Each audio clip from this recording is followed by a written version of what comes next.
হায়াত মৌতের মালিক আল্লাহ, ন্যূনতম সিকিউরিটি নিয়ে চলাও হলো সুন্নাহ।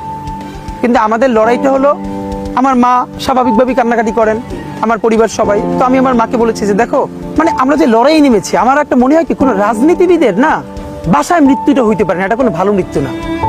যিনি রাজনীতি করেন, যিনি লড়াই করেন, যিনি বিপ্লবী, যিনি সংগ্রামী, তার মৃত্যুটা হবে একটা সংগ্রামের মধ্য দিয়ে, একটা রাজপথে, একটা গ্লোরির মৃত্যু।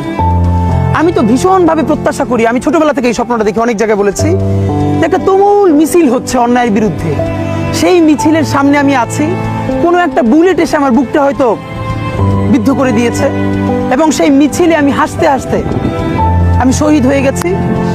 এবং সবাই যখন মৃত্যুটাকে ভীষণ ভয় পায়, আমি তখন হাসতে হাসতে আল্লাহর কাছে ভীষণ সন্তুষ্টি নিয়ে পৌঁছতে চাই যে আমি একটা ন্যূনতম ওই জীবনটা লিড করতে পারলাম, যে আমি একটা ইনসাফের হাসি নিয়ে আমি আমার আল্লাহর কাছে পৌঁছতে চাই।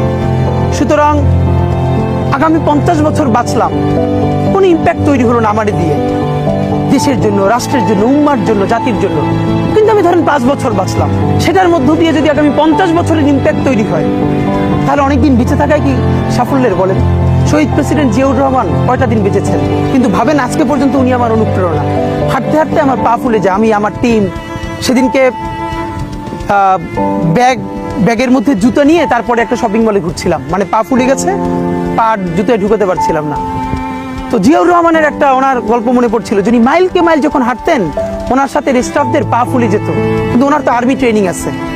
তখন তাকে বলতো, স্যার আপনার তো আর্মি ট্রেনিং, আমরা তো আর পারি না। এই জন্য ওনাকে মানুষ রাখাল রাজা বলতো। তা আমরাও সারা বাংলাদেশের 56,000 বর্গ মাইলে হাঁটতে চাই, আমরা ইনসাফের চাষাবাদ করতে চাই, একটা স্বাধীন সার্বভৌমত্বের সততার বাংলাদেশ তৈরি করতে চাই। আল্লাহ যে কয়দিন হায়াতে রাখবেন এই লড়াইটা করব।